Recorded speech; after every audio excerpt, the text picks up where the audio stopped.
This Sunday, the Jets face the Denver Broncos, an inconsistent team, but a team coming off a big win in week 3. The Jets can win if they follow our keys to victory that we'll lay out today on Locked On Jets.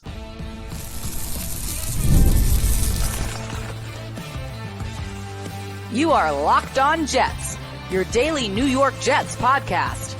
Part of the Locked On Podcast Network, your team every day.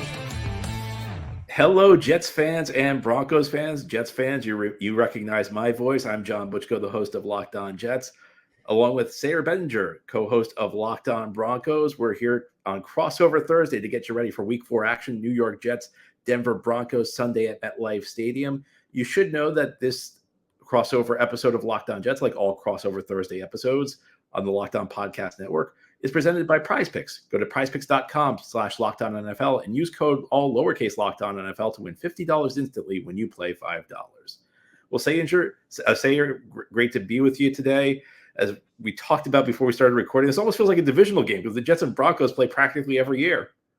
I know. Cody and I were kind of joking about it off mic on one of our shows earlier in the week. It's like, man, the Broncos and the Jets, it's like they got to finish somewhere other than third or fourth place one of these years. And then we either won't see each other or, you know what, we'll be playing each other again, but we'll both be better for it. So I'm always excited for these matchups, though. Like, it was almost the same exact time last year, the Nathaniel Hackett revenge game there in Denver in the Mile High City, where he's triumphantly walking off the field with Mekhi Becton. It feels like it hasn't been a year since even that happened, but you're right. Here we are again. It does feel almost like a divisional matchup at this point. And for me, like, that was so crazy because I said after that game, like, Hackett was the Broncos' best player because his play calling, I thought, kept the Broncos in that game, and it was treated at the media like some vindication for him. But right. I think it's fair to say one thing that ties these two fan bases together is Nathaniel Hackett's not a very popular figure in either one of them. Yeah, no, he's still definitely not beloved by any means in Denver, especially after what we saw transpire last year as he was leaving the field and everything. And certainly Broncos country kind of, I don't know, last year it was really kind of that revenge for Nathaniel against Russell Wilson and Sean Payton. Now Russell Wilson not even in Denver. So it's going to be one of those things that's like, how many guys are even still holdovers from when Nathaniel Hackett was there? Sean Payton has really changed a lot for this team. All right, well, Sayre, let's start with talking about the Broncos. What is the big storyline for Denver on offense this week? Well, can the Broncos build on what they showed against the Tampa Bay Buccaneers in week 3? They scored 26 points, which matched what they had scored in the previous 2 games combined. And the offense just wasn't going, and there wasn't anything happening for them in terms of, Bo Nix struggling to do really much of anything, the running game not getting going. And there's still question marks, no doubt, but you saw some major steps forward for both Bo Nix and other areas of this offense, including the offensive line not giving up any sacks in that game against the Buccaneers. So that was really nice to see. Still a concern, though, is the running game. And really, is Bo Nix going to have that kind of help from the overall running game? Javonte Williams and Jaleel McLaughlin, the guys who have been kind of the top 2 backs this season, each of them averaging 2.2 yards per carry. So that's not going to cut it. And the Broncos just promoted Tyler Bidet from the practice squad, who had a nice game against the Bucs. We'll see how much more involved he is, but it's really, can you build off that success that you had against Tampa Bay, where you weren't not necessarily moving the ball at will, but certainly a lot better than those first 2 weeks. You talked about maybe the Broncos running game being a concern. Do you attribute some of the inconsistency to the offensive line or the running backs more? I think it's a little bit of both. The offensive line hasn't necessarily been getting graded super well when you look at the different analytics outlets that grade offensive line play. I don't know enough about offensive line play to know, hey, when I watch this play, is this guy doing his job right? You can tell if a guy's getting pushed back or if a guy's, getting whooped by his opponent one-on-one. But in terms of the run schemes and things like that, I'm not 100% sure on the offensive line. What I do know is this: for 13 straight games, Javonte Williams has failed to reach 4 yards a carry. Now, that dates back to obviously last season. And so I tend to believe that's a little bit more on the back. And because it's happening for both Javonte and Jaleel this season, well, then some people are saying, well, it's got to be the offensive line. So I think that, I don't know, this is going to be obviously a huge test. I'm not sure it's going to be the, light bulb on sort of moment. That it was Javonte all along, or it was the offensive line all along. We do need to see Javonte start doing a little bit more, though, because it just hasn't been there for him for a really long stretch of time. And, at the risk of asking the obvious question, it always, the quarterback always draws the most spotlight. Early impressions on Bo Nix. I really like Bo Nix. I think he's poised. I think he's very charismatic out there. He's not like, super rah-rah, not that type of guy, like the big personality type of guy, but he's one of those types of players that I think, man, the team really has rallied around him. And you saw in those first two, like obviously a rookie playing his very first NFL game on the road in Seattle. Like, I don't know that anybody necessarily expected, unless, hey, we would have been nice to see it happen, but nobody really expected him to go off for 350 passing yards and 158.3 quarterback rating, right? So you struggle in the first game. The second game, we saw some strides, and that's what we really wanted to see in week 3. Man, he looked like the same guy that was out there operating really well in the preseason, running the offense, executing confidently, making plays with his legs, not turning the ball over. It was nice to see. And so I think in week 3, did we see the new kind of, floor for what Bo is capable of doing? That's what we're hoping, but I really like him so far a lot. All right, let's turn our attention to the defensive side of the ball. What's the big storyline for the Broncos in week 4?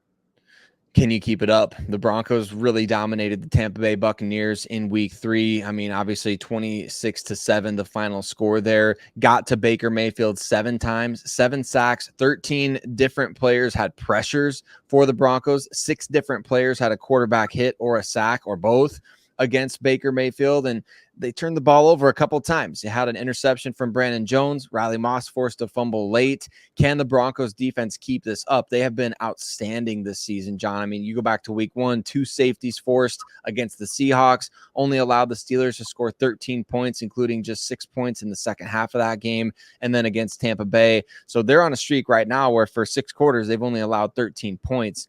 And dating back 2 weeks, only 20 points. So Vance Joseph, the defensive coordinator, has done a great job. It's going to be fun to see how he does going up against Aaron Rodgers and these running backs, because really the Broncos haven't been tested by a group of backs as good as what the Jets have, I don't think. And so I would say that that's one of the biggest things that I'm looking for this defense is, can they keep it up with the Jets running game now having to, I guess, posing a real problem for that defensive front. You talked about the Broncos offense and their defense, the defense looking good, the offense being inconsistent. And, fortunately for the Jets, their offense played at a high level last week. But that sounds like so many Jets teams I've seen through the years where you can rely on the defense and you don't know what you're getting week to week from the offense.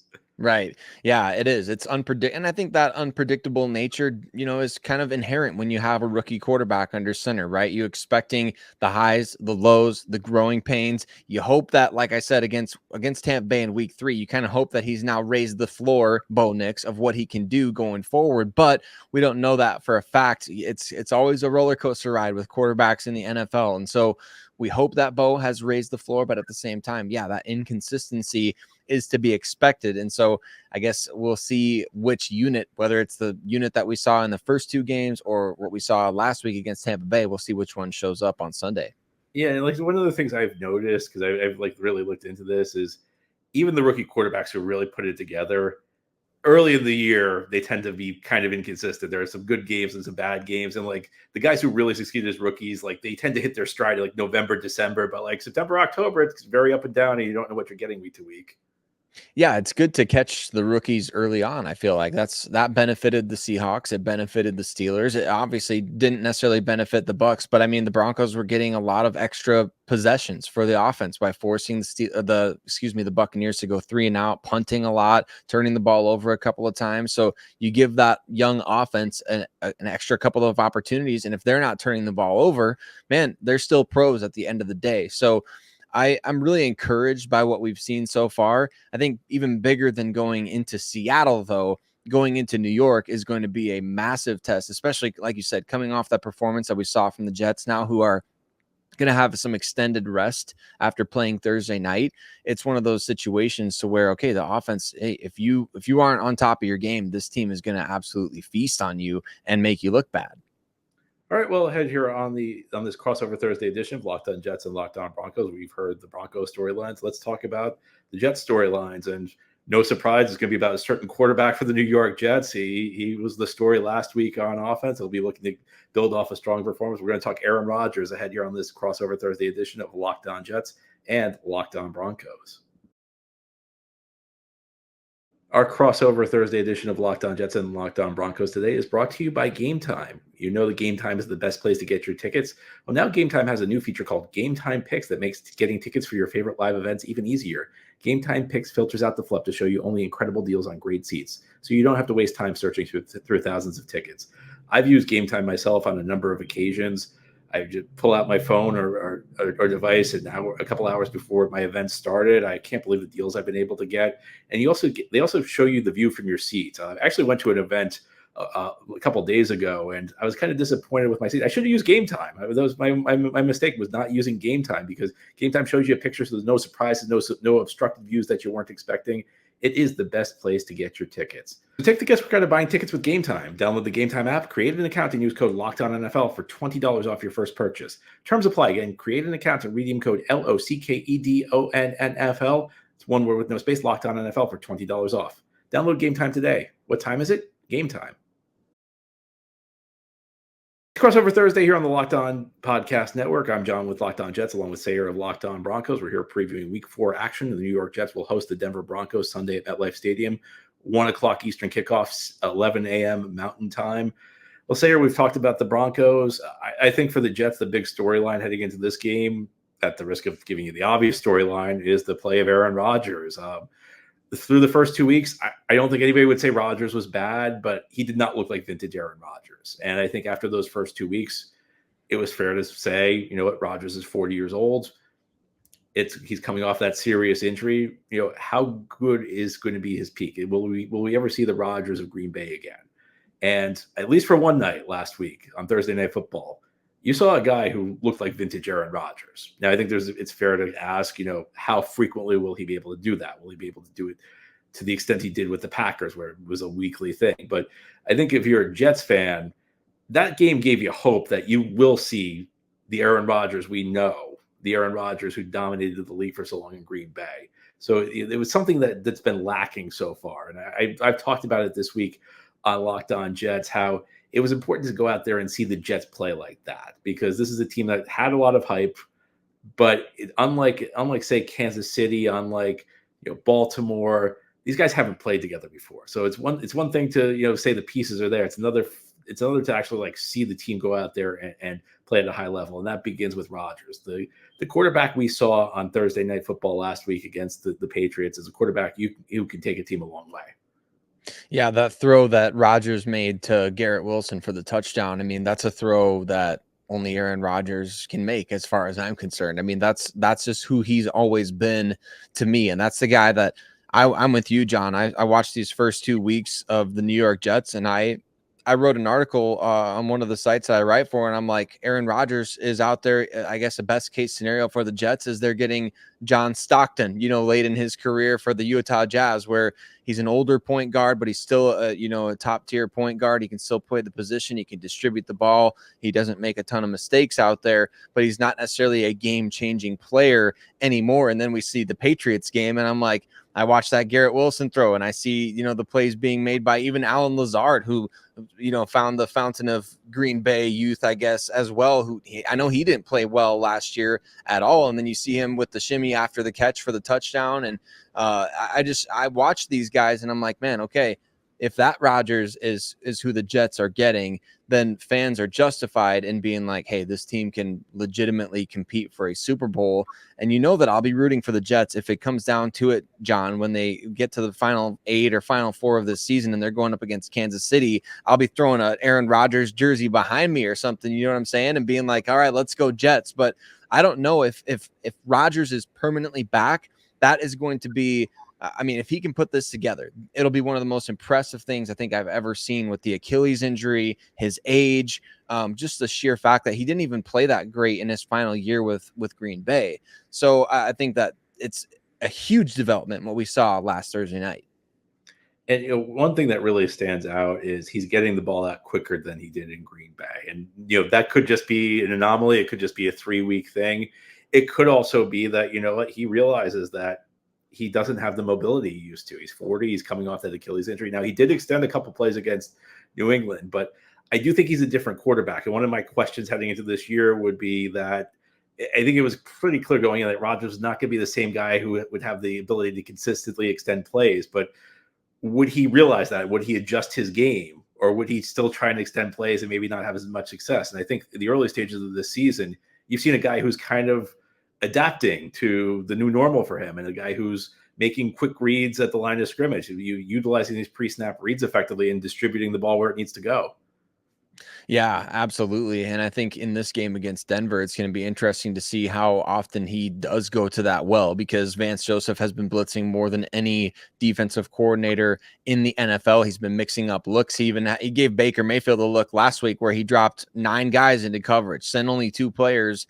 And so it's just one of those things right now where Vance is kind of in his bag. So how does Aaron adjust to that based on who he's always been? Like you said, he's always been that guy to extend plays. He's made some of his best plays as an NFL player doing exactly that with the quicker trigger. Now, how does he adapt himself to a team that has been bringing pressure and bringing heat just about as well as any other team in the league? Now, I think for the Jets, the big story on the defensive side of the ball is the run defense. And it's actually been the story of the season for the Jets. Some weeks it's been bad. Some weeks it's been good. Week 1 against San Francisco, the run defense was awful. They got run all over, a game where the 49ers did not have Christian McCaffrey. Last week against the Patriots, it was very impressive. New England, obviously not the most talented team in the league, but a team that had run the ball effectively through the first 2 games of the year. I was worried about the matchup. Even though I felt the Jets had the talent edge, I felt that the way the Patriots had run the ball perhaps gave them a shot in that game, and the Jets defense really responded. Week 2 against Tennessee was kind of half and half. The early part of the game, the Jets got run all over. The later half, Jets held their own.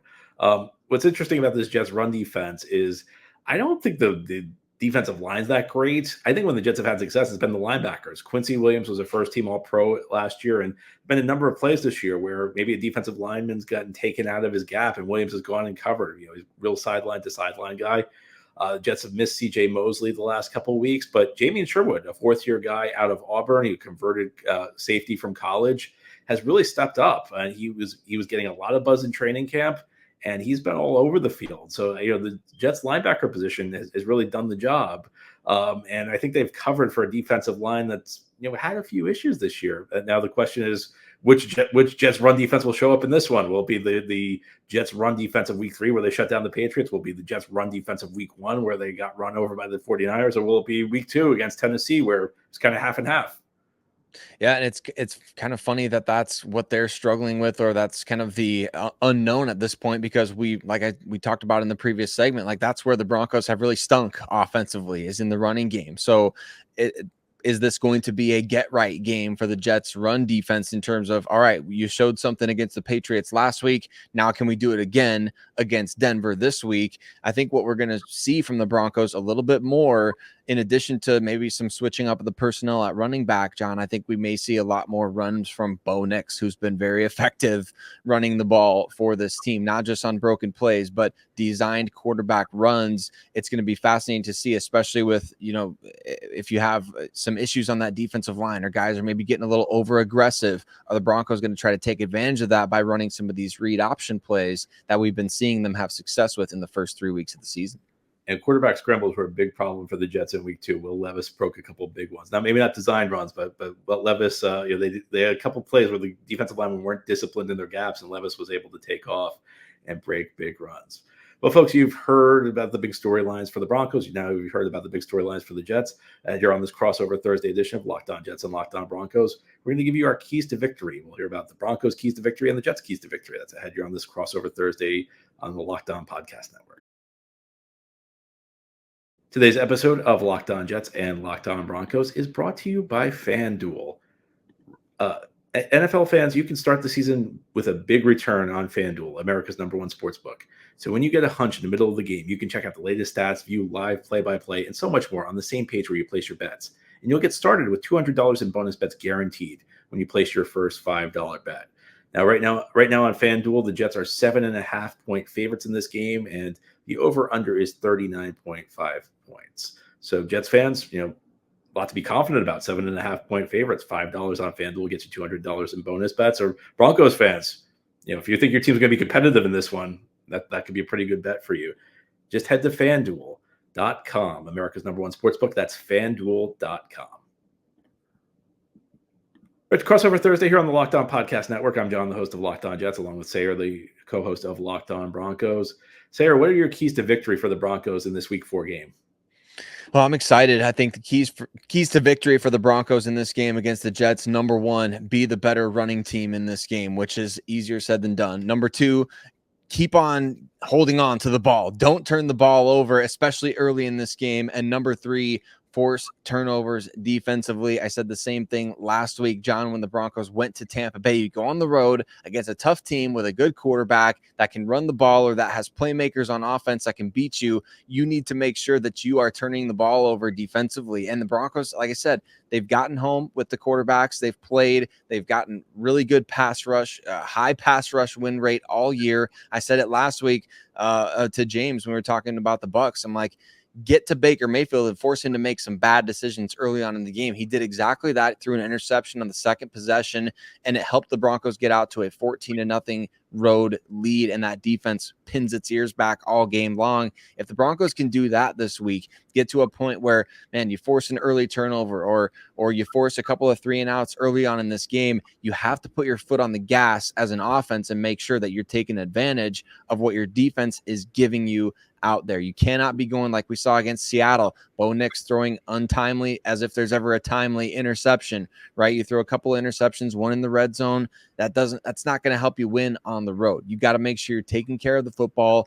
And I feel like, unfortunately, that, the keys to victory, they can be so basic, right? But it's like, if your team's not doing the basic things well, you want to see that repeatedly over and over again. Now that we saw the Broncos do it against the Bucks, can they do it again here in Week 4?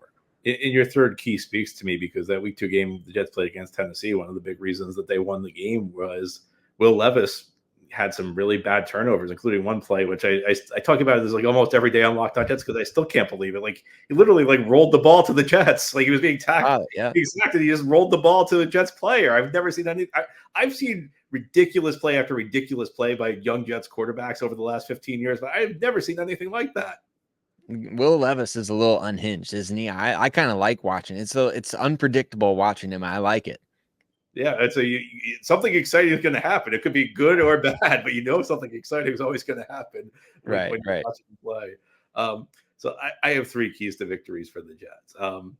One is, I think this worries me because I'm depending on Nathaniel Hackett to scheme something up here. But number one is I think the Jets need to figure out a way to get Garrett Wilson away from Patrick Surtain. Last couple of years, I think this is a matchup Wilson struggled with. I think Surtain his strengths match up well against Garrett Wilson, the things Garrett Wilson doesn't do so well. So I'd like to see the Jets try and, use their formations, bunch things up, create traffic, maybe get Garrett Wilson on the move, in motion, try and stick him in the slot, figure out ways to free him up because I think that's a tough matchup for him stylistically. Number two, I'll elaborate on something you talked about. You talked about the Broncos pass rush. Give Olu Fashanu extra help. Olu Fashanu is making his first career start. He was the 11th overall pick this year. Started the season as the swing tackle for the Jets. Now Morgan Moses is out. He suffered an injury last week against New England. So the rookie's in there. And fortunately for the Jets on the other side, they have a guy who's as good of a tackle as we've seen in his generation in Tyron Smith. Tyron Smith's not a guy who needs a lot of help. He's playing at a really high level through the first couple of weeks for the Jets, which means you can give – I always feel like you can give one of your two tackles help. And Fashanu is the guy the Jets are going to need to give help in this one. And then my third key for the Jets is throw different looks at Bo Nix. The Jets normally schematically, they're not a team that tries to surprise you. They're a team that is kind of, this is what we do, and we think we can out execute you.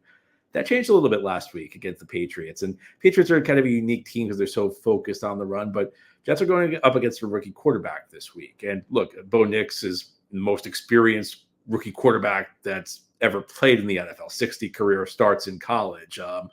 But I still think, no matter how many games you played in college, there are defensive concepts you haven't seen.